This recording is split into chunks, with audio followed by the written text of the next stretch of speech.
여러분 솔직히 말해서 우리 민족의 역사는 한편의 블랙 코미디와 같습니다. 그것도 나 홀로 집에 시리즈처럼 주인공이 늘 정신없이 뛰어다니고 온갖 기상천외한 함정을 설치해야 간신히 살아남는 그런 종류의 코미디 말이죠. 불과 한 뼘도 안 되는 좁은 땅덩이에 털을 잡았더니 옆집 도련님들이 심심하면 쳐들어와 밥상 뒤엎고 장독 깨고 아예 자기 안방처럼 들이닥쳐 깽판을 치는 통에 잠시도 발 뻗고 잘 날이 없었습니다. 다른 나라들이 태평성대를 구가하며 황금 마차 타고 다니던 시절 우리는 늘 이번엔 또 누가 왔니? 아니 지난번 애들 아직 안 갔잖아.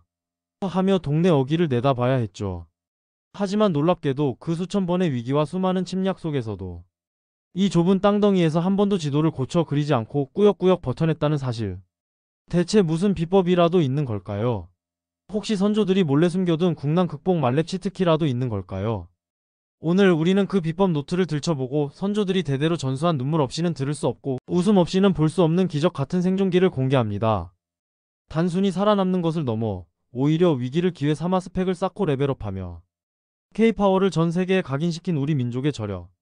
노트를 펼치는 순간 왠지 모르게 눈물 한 방울과 콧물 두 방울 그리고 알 수 없는 이건 못 참지 하는 탄성이 동시에 터져 나올지도 모릅니다. 이제부터 시작될 세상 어디에도 없을 우리 민족의 스펙터클 생존쇼에 여러분을 초대합니다. 자, 마음의 준비 단단히 하시고 우리 모두의 찐 국뽕을 터트릴 준비 되셨나요? 손수건은 필수, 맥주는 옵션입니다. 한민족의 역사를 게임으로 비유하자면 우리 민족은 아마도 난이도 헬 오브 헬에서도 오뚜기처럼 일어서는 불구레이 탱커 겸 딜러 겸 힐러 캐릭터일 겁니다. 저기 멀리 임진왜란이라는 거대 보스가 난데없이 나타났을 때 다른 나라였다면 벌써 게임 오버를 외쳤을 법한 상황에서 우리는 세상에 둘도 없는 신박한 전략을 썼으니 바로 거북선이라는 바다 위에 전설적인 궁극기 스킨을 장착한 이순신 장군의 등장이었습니다. 그 당시 조선 수군의 주력은 그나마 괜찮은 판옥선이었지만 외적의 조총 앞에서도 끄떡없는 철갑선의 판옥선과 거북선의 장점을 더한 새로운 함선, 일명 움직이는 철벽을 개발해낸 조상님들의 덕후 기질은 해군사관학교 박물관, 진해 해군박물관 등의 실물 크기 모형 전시에 그 웅장함과 함께 이걸 어떻게 만들었지? 하는 경이로움을 느낄 수 있습니다. 이걸 본 외적들은 저게 거북이야, 철퇴야, 우리 엄마야? 하며 혼비백산했고 결국 23전 23승이라는 믿기지 않는 전승신화를 써냈죠. 그야말로 역대급 전설템 거북선과 사기캐 이순신 장군의 콜라보는 역사책이 아니라 마치 판타지 소설에서나 나올 법한 이야기입니다. 이런 상황에서도 백성을 걱정하며 난중일기를 쓰시던 이순신 장군님의 모습은 오늘날까지도 수많은 리더십 전문가들에게 귀감이 되고 있습니다. 물론 언제나 승리만 있었던 건 아닙니다. 아픈 역사인 일제강점기는 우리 민족에게 가장 고통스러운 시기였죠. 하지만 우리는 가만히 당하고만 있지 않았습니다. 유관순 열사처럼 만세를 부르며 저항하고 윤봉길 의사처럼 용감하게 독립을 위해 투쟁했습니다. 윤동주 시인처럼 펜으로 저항하며 민족의 얼을 지키고 안중근 의사처럼 맨몸으로 맞서는 용기도 발휘했죠. 해외에서는 이러한 우리 조상들의 독립운동이 놀라운 인내와 투쟁의 역사로 평가받으며 격찬받았습니다. 1919년 3.1운동 당시 전 세계 주요 언론들은 한국인들의 비폭력 저항을 대서특필하며 일본의 무자비한 탄압을 비판했고 이는 전 세계 식민지 해방운동에도 큰 영향을 미쳤습니다. 우리 조상님들은 이념과 계층을 넘어 오직 자유라는 한 가지 목표를 향해 뭉쳤던 겁니다. 이후 6.25 전쟁으로 모든 것이 파괴된 폐허 속에서 우리 조상님들은 이제 더 잃을 것도 없다. 맨 땅의 헤딩이다. 정신으로 똘똘 뭉쳤습니다. 우리도 한번 잘 살아보세. 라는 슬로건 아래 아스팔트도 없던 땅에 고속도로를 깔고 전기불도 들어오지 않던 산골짜기에 전선을 연결했습니다. 당시 이 나라는 국제사회에서 절대 재건 불가능한 나라라는 딱지가 붙었지만 우리는 IMF 외환위기라는 또 다른 국난 앞에서도 굴하지 않았습니다. 온 국민이 너도 나도 내 금은 내가 지킨다. 내 비상금 다 내놓는다.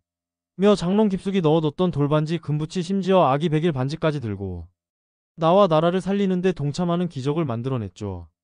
이금 모으기 운동은 가장 끈끈한 공동체 의식을 가진 인류 역사상 전례 없는 대규모 자발적 기부 운동이라는 해외 언론의 감탄과 함께 유네스코 세계기록유산 등재를 논할 정도로 인류애적 가치를 인정받았습니다. 이런 역사를 보면 우리 민족에게 위기는 그냥 레벨업 기회이자 숨겨왔던 재능을 폭발시키는 일종의 버프 효과를 주는 이벤트 아니겠습니까? 그러니까 말입니다, 여러분.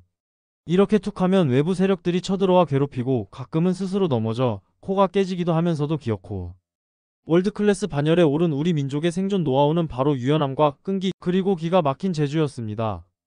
전쟁통에 젓가락 하나 들고 싸우면서도 결국은 세계인의 입맛을 사로잡는 K푸드 강국이 됐고 온갖 시련을 드라마처럼 겪으며 울고불고 하다 보니 그 스토리가 K드라마로 전 세계에 감동과 폭소를 주는 지경까지 왔습니다. 외국인들이 한류 콘텐츠를 보고 저건 진짜야? 하고 묻는다면 네, 그거 다 우리 조상님들이 겪었던 실화 바탕입니다. 라고 대답해야 할지도 모르겠습니다. 생각해보세요. 세종대왕님이 1443년 창제하고 1446년 반포한 훈민정음. 역시 K알파벳의 위엄. 그렇게 많은 외침 속에서도 우리만의 문자를 굳건히 지켜낸 덕분에 지금 전 세계인들이 K팝 가사를 따라 부르려고 한글을 배우지 않습니까? 어휴, 한글 이 녀석. 겉으론 단순해 보여도 안으로는 500년 넘는 묵직한 내공과 과학적 체계성이 있었던 거죠.